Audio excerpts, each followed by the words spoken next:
Principle 7 of Taiji horsemanship. Energy. You need to know how to create it, diffuse it, direct it, and use it.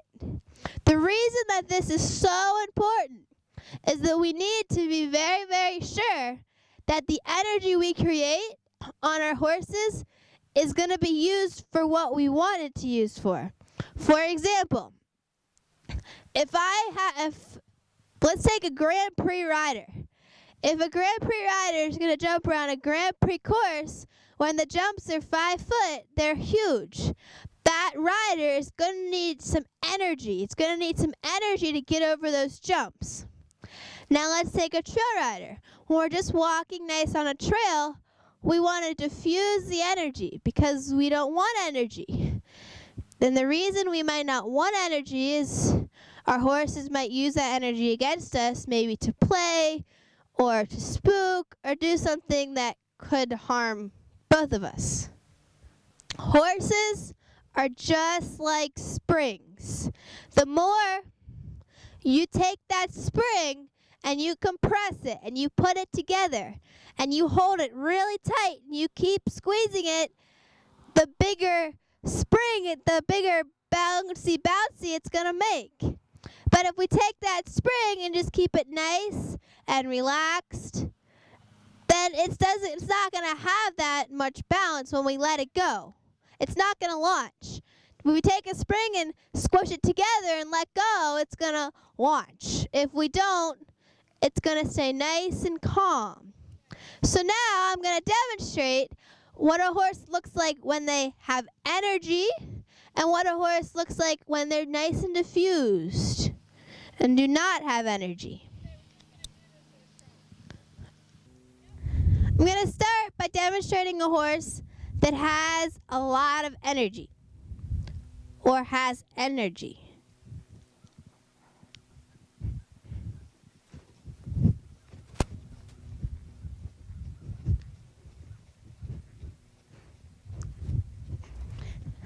Now, as you can tell, he's very compacted. It's like a little spring. He has lots of energy.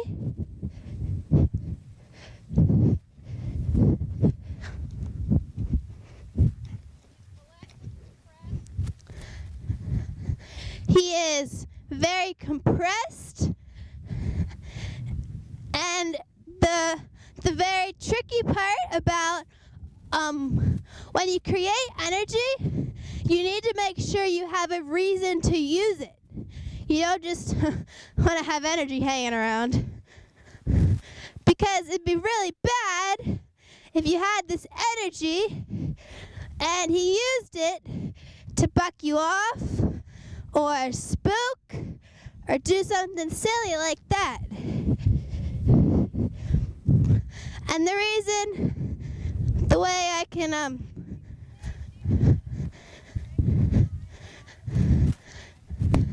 and see how it's kind of a little irregular behind and popping? That's because I'm really compressing him. I'm really trying to exaggerate this energy. And a horse that has energy is typically, it's very easy for them to step into the canter. Very, very easy because I have all that energy to proceed forward. And it's also, you would need energy to do an extended trot.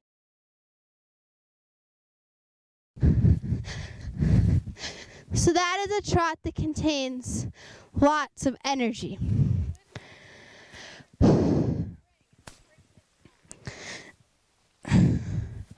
But with gaits that contain a lot of energy, it's like a spring, and a spring can launch. So now I'm going to demonstrate a trot with not that much, with no energy. When a horse does not have that much energy, it's very good for the young or beginner rider because the horse is going to be less reactionary, meaning that if the young rider makes a mistake or is a little off balance or something like that, the horse isn't going to react as much as a horse that has a lot of energy. So basically what you need to think about is when a horse doesn't have that much energy, the spring is nice and relaxed and stretched out, meaning that it is not going to be able to launch.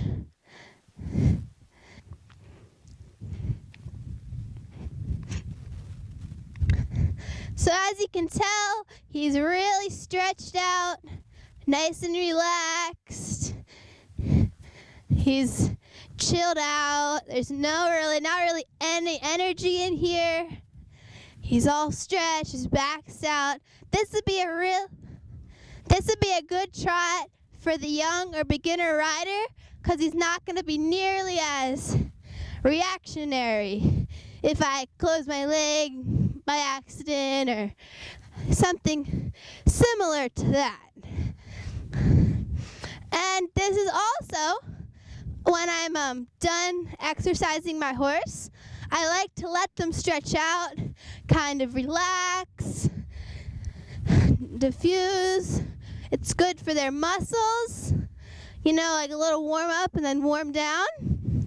This is very good for them.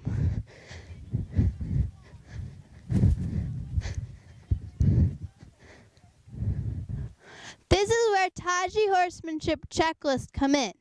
You need to make sure that you have prepared your horse for your level of riding. So if you're a rider that doesn't have the best balance, you really need your horse to be quiet, or else you're going to create energy and it's going to be a very unsafe situation.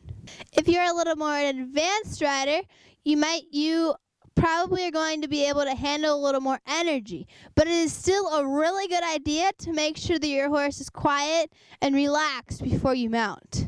Getting back to principle number 7, energy. You need to know how to create it, diffuse it, direct it, and use it.